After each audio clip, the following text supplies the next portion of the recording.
नमस्कार दोस्तों, trade to one YouTube channel में आपका स्वागत है। इस चैनल में हम मार्केट का वीकली एनालिसिस करके कुछ प्रिडिक्ट करने की कोशिश करते हैं कि मार्केट का आने वाले हफ्ते में कैसा बिहेवियर रह सकता है। तो चलिए मार्केट के एनालिसिस को शुरू करते हैं। जैसा कि हमने पिछले वीडियो में आपसे डिस्कस किया था, कुछ पैरामीटर्स हैं जिन पैरामीटर्स के बिहाफ पे हम मार्केट को स्टडी करते हैं। तो जो सबसे पहला पैरामीटर मार्केट के अंदर है वो इंडिया विक्स है। पिछले हफ्ते जब मार्केट क्लोज हुई थी तो इंडिया विक्स 11.34 था, जो कि अब 11.53 हो गया है। इसका मतलब इंडिया विक्स बढ़ रहा है। इंडिया विक्स बढ़ने का जो एक वजह होती है, मार्केट में डर, फियर बना होता है। ये फियर की वजह से पुट्स की बाइंग ज़्यादा हो जाती है। सबको लगता है कि मार्केट गिरेगा और मार्केट गिरने से बचाने के लिए लोग पुट्स बाय करते हैं। सेकंड, यूएसडी आईएनआर रुपए की वैल्यू जो है वो दिन ब दिन बढ़ती जा रही है, रुपया घटती जा रही है। रुपये की वैल्यू जो पिछले 7 तारीख वाले हफ्ते में 83 रुपये 30 पैसे था, अभी वही रुपया 83 रुपये 52 पैसे पे बंद हुआ है। तो रुपये में 22 पैसे का नुकसान हुआ है। रुपये की वैल्यू 22 पैसे कम हो गई है। इसके साथ साथ अगर हम यूरोपियन मार्केट्स को देखें तो यूरोपियन मार्केट्स में 38,921 से मार्केट 37,961 पे मार्केट बंद हुई है। डाउ जोन्स 1000 पॉइंट का ऑलमोस्ट माइनस है इसके अंदर। और इसकी मुख्य वजह जो है वो है इजराइल ईरान कॉन्फ्लिक्ट। जैसा कि आपको पता होगा, शनिवार शाम को ईरान ने इजराइल के ऊपर 300 से अधिक रॉकेट्स और मिसाइल से हमला किया है। इसका ओवरऑल मार्केट के ऊपर बहुत ही नेगेटिव इम्पैक्ट रहेगा। तो इसी इसी की आशंका की वजह से डाउ जोन्स जो है वो 1000 पॉइंट डाउन खुला है। उसके अलावा S&P 500 में भी 100 पॉइंट की गिरावट वीकली बेसिस पे देखी गई और नेस्डेक में भी 100 पॉइंट की गिरावट ही देखी गई। ये सब गिरावट दिखा रही हैं कि मार्केट के अंदर अभी सुस्ती आ गई है। मार्केट के अंदर एक फियर का इम्पैक्ट आ गया है। इंडिया विक्स बढ़ना, रुपये की वैल्यू गिरना, साथ के साथ वैश्विक बाजार भी जब डाउन होते हैं तो मार्केट के अंदर हमें डाउन ट्रेंड दिखता है। क्रूड ऑयल, हालांकि ये शुक्रवार की वैल्यू है और शनिवार को अटैक हुआ है, तो इस वैल्यू पे ना जाइएगा। ये जब मंडे को ओपन होगा तो क्रूड ऑयल ऊपर जाएगा, जाएगा ही जाएगा। गोल्ड, जैसा कि मैंने पहले आपको बोला था, गोल्ड कंटिन्यूसली महंगा होता जा रहा है। $2329 पर औंस से $2344 पे पहुंच गया है। इसके अंदर भी $15 की बढ़ोतरी हुई है। गोल्ड का इंडिया में प्राइस जो कि 70,130 था, वो 71,852 पे बंद जरूर हुआ है, लेकिन इंडिया में डॉलर ने 74,000 का एक लेवल छुआ है। उसी तरह सिल्वर में भी तेजी बरकरार है।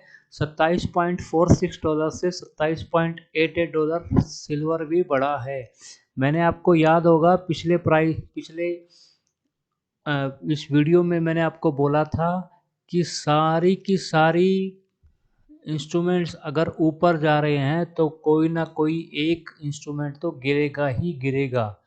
गोल्ड भी बढ़ रहा है, क्रूड ऑयल भी बढ़ रहा है, सिल्वर भी बढ़ रही है, मार्केट भी बढ़ रही है, ऐसा कहीं नहीं देखा जाता। उसका एक इम्पैक्ट आपके सामने आ गया। बिटकॉइन 69,316 पे था। बिटकॉइन थोड़ा डाउन हुआ है, लेकिन इसका भी जब हम मंडे को देखेंगे तो इसका इम्पैक्ट भी ऊपर की तरफ जाएगा। मेजर इवेंट में हमारे यहाँ लोकसभा इलेक्शन तो है ही है, साथ के साथ उसके अंदर अब इजराइल ईरान कॉन्फ्लिक्ट भी जुड़ गया है। तो ये पूरे वर्ल्ड के लिए एक बहुत ही नेगेटिव न्यूज़ है और इस न्यूज़ का इम्पैक्ट सभी ओवरऑल वर्ल्ड वाइड मार्केट के ऊपर इस न्यूज़ का इम्पैक्ट आएगा। चलिए हम एक बार चार्ट में इस चीज़ को देख लेते हैं।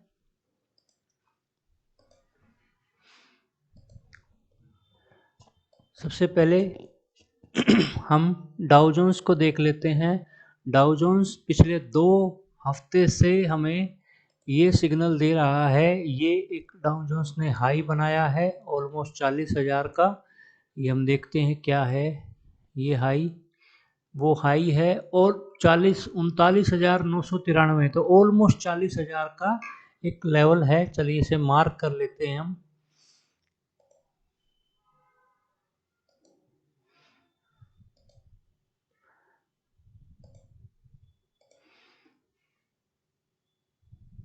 जब तक ये लेवल आप आने वाले समय के लिए एक बहुत ही मुश्किल रेजिस्टेंस बन चुका है। अब मार्केट को ऊपर जाना होगा तो इसी लेवल पे मार्केट को जाना होगा।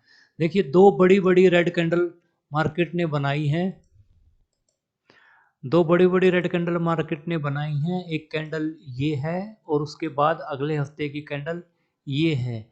इसको देखें हम तो जो शुक्रवार को मार्केट क्लोज हुई है वो एग्जैक्ट 20 ईएमए के ऊपर क्लोज हुई है।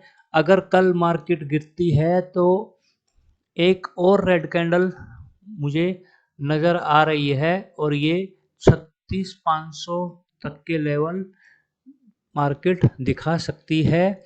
आरएसआई भी इसका थोड़ा सा नेगेटिव टेरिटरी में है और एमएसीडी ने भी यहाँ पे एक क्रॉसओवर दिखा दिया है, जो इस चीज़ को कि हम बियरिश सिग्नल बोलते हैं। तो इन तीनों के सिस्टम के हिसाब से हमें ये नज़र आ रहा है कि अभी मार्केट में गिरावट आ सकती है। अगर डाउ जोन्स गिरा तो 90% वर्ल्ड वाइड मार्केट सारी की सारी गिर सकती है। इसका इम्पैक्ट इंडिया की मार्केट पे भी आएगा। सेकंड हम देखते थे S&P 500 बिल्कुल उसी तरीके से काम कर रहा है। S&P 500 2 रेड कैंडल्स बना चुका है, आरएसआई भी डाउन जा चुकी है और ये क्रॉसओवर होने को तैयार है। नेक्स्ट नेस्डेक भी उसी तरीके का एक प्राइस एक्शन दिखा रहा है। इन सब का हाई मार्क कर लीजिएगा। इन हाई के ऊपर जाने के बाद ही मार्केट में अपसाइड की मूवमेंट आएगी, तब तक कॉशियस रहने की ज़रूरत है। आरएसआई जो कि काफ़ी दिनों से 60 के ऊपर है, अब लगता है कि ये 60 के नीचे चला जाएगा और ये एक बियरिश साइन बना रहा है, बियरिश क्रॉसओवर बना रहा है।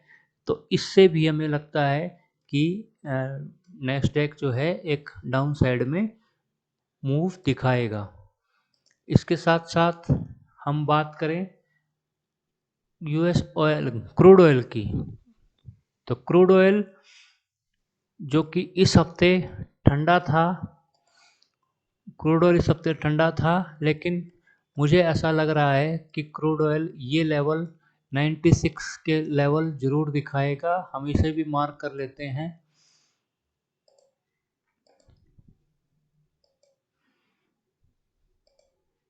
$94.99 मतलब 95 का लेवल है। ये मुझे लगता है कि ये लेवल हमें जल्द ही दिखाई देगा। आरएसआई 60 के ऊपर चल रहा है और ये पॉजिटिव टेरिटरी में आ चुका है, तो क्रूड ऑयल मुझे ऊपर जाता हुआ दिखाई दे रहा है। एक और इम्पोर्टेंट पैरामीटर जिसको कि हम चेक करते हैं वो गोल्ड का है।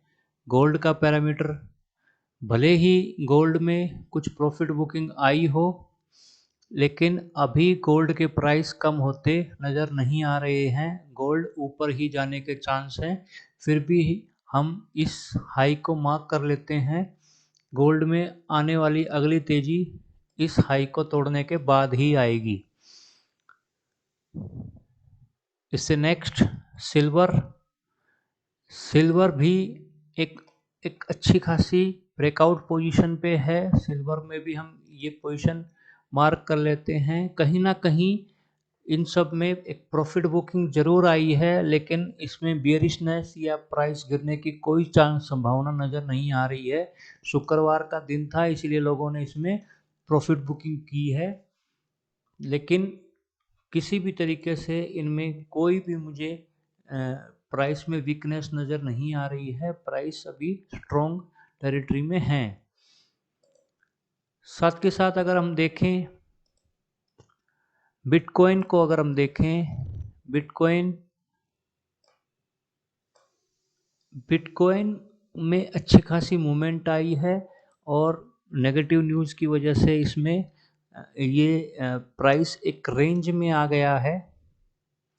हालांकि इसका भी हम एक हाई मार्क कर लेते हैं। बिटकॉइन की अब अगली तेजी 73,794 के पास आएगी, तो इस चीज़ का भी ध्यान रखें। यूएसडी आईएनआर जैसे कि मैंने आपको बताया पिछली बार से ये महंगा हो चुका है और यूएसडी आईएनआर ने अब ऊपर की तरफ मूवमेंट करना शुरू कर दिया है।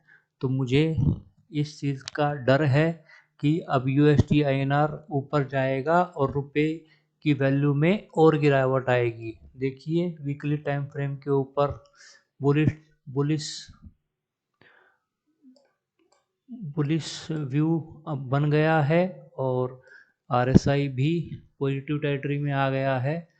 तो पुलिस क्रॉसओवर के बाद मुझे ऐसा पर्सनली फील होता है कि रुपए की वैल्यू जो है वो डेप्रिशिएट होगी और डॉलर के मुकाबले रुपए 83-84 का लेवल दिखाएगा।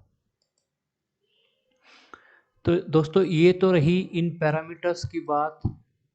इन सभी पैरामीटर्स के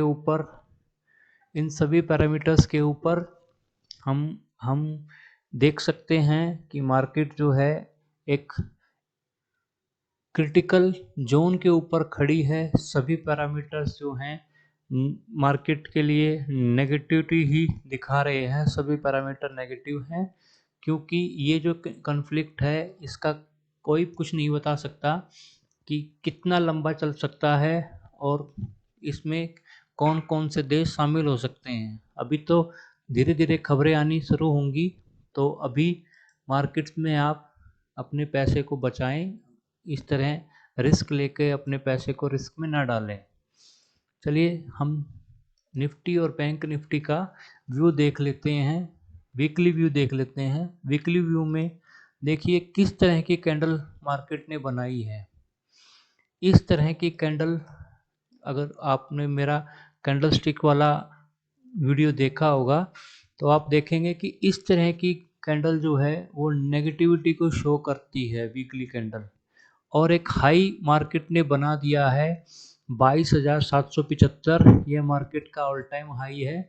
हालांकि मार्केट इससे नीचे आ चुकी है, लेकिन इस हाई को टूटने के बाद ही अब मार्केट में पॉजिटिव साइड में कुछ देखा जाएगा, वरना ये हाई लॉन्ग टर्म तक अभी मार्केट में एक रेजिस्टेंस के तौर पे काम करेगा।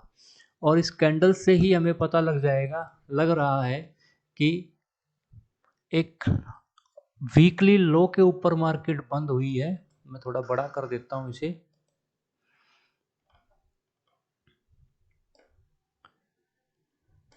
ये देखिए वीकली लो के ऊपर मार्केट बंद हुई है, अपने लो के ऊपर मार्केट बंद हुई है। और अगर मार्केट में डाउनफॉल आया तो मुझे 22,200 का लेवल और उसके बाद 21,800 का लेवल दिखाई दे रहा है निफ्टी के अंदर। क्योंकि ओवरऑल नेगेटिविटी है तो हमें भी एक नेगेटिव व्यू बना के ही चलना चाहिए।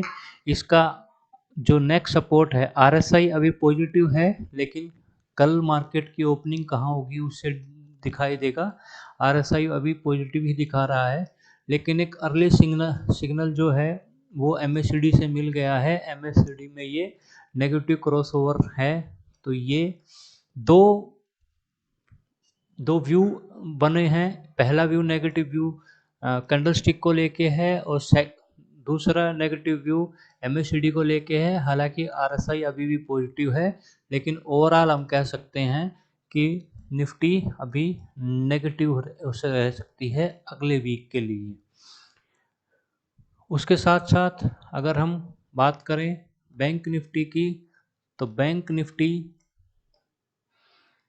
की कैंडल भी प्योर नेगेटिव कैंडल बनी है, बियरिश कैंडल बनी है।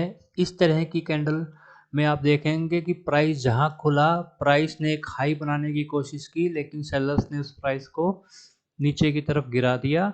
अब ये जो लो है मार्केट में, ये लो है 48,424। अगर ये लो टूटता है मार्केट में, तो मुझे लगता है कि ये ग्रीन कैंडल की जितनी भी लीड निफ्टी बैंक निफ्टी ने ली थी, उसको वो वॉश आउट कर देगा। हालांकि RSI थोड़ा सा पॉजिटिव है और MACD भी पॉजिटिव है, लेकिन ओवरऑल देखते हुए बैंक निफ्टी भी नेगेटिव ही है। इस तरीके से अगर हम इनका डेली वीकली चार्ट में हमने बता दिया कि ये नेगेटिव है, अब हम डेली चार्ट की बात करते हैं।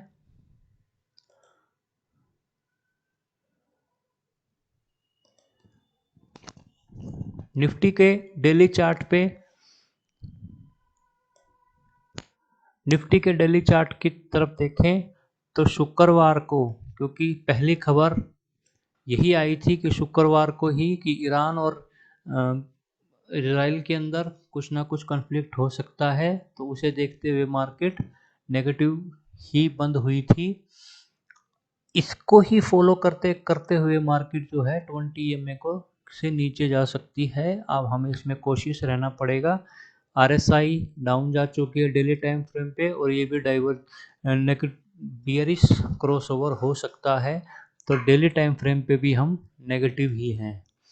दूसरी तरफ बैंक निफ्टी जिसने एक हाई बनाया था, उस हाई के बाद ये कैंडल जो है, इसने पूरे हफ्ते का जो है मूव जो है वो उसके 3 दिन तक का व्यू, मतलब मंगल बुध और वीरवार तक का व्यू इसने नेगेटिव कर दिया है।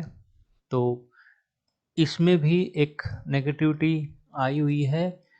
तो कुल मिला के मैं बैंक निफ्टी में भी नेगेटिव ही हूँ डेली और वीकली टाइम फ्रेम के ऊपर।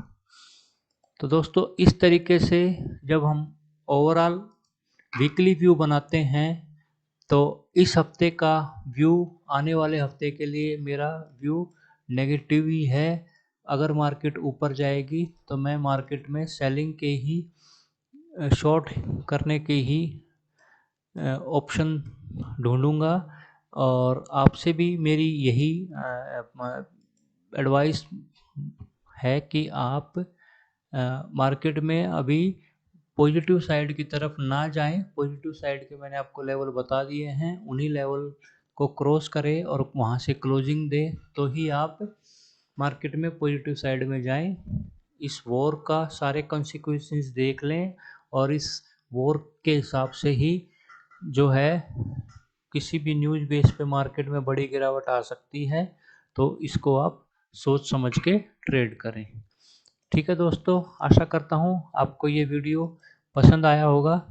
आप इस वीडियो को अपने दोस्तों के साथ शेयर करें, मेरे चैनल को भी सबके साथ शेयर करें। हमने जैसा जैसा व्यू बनाया था पिछले हफ्ते, उसी व्यू के हिसाब से मार्केट ऊपर गई है। अब ये न्यूज़ बेस हो गया है। अब ये देखते हैं कि इस वॉर की वजह से स्टॉक मार्केट को, स्पेशली इंडियन स्टॉक मार्केट्स को कितना नुकसान होता है। ठीक है दोस्तों, इसी के साथ मैं वीडियो को बंद करता हूँ। Thank you very much.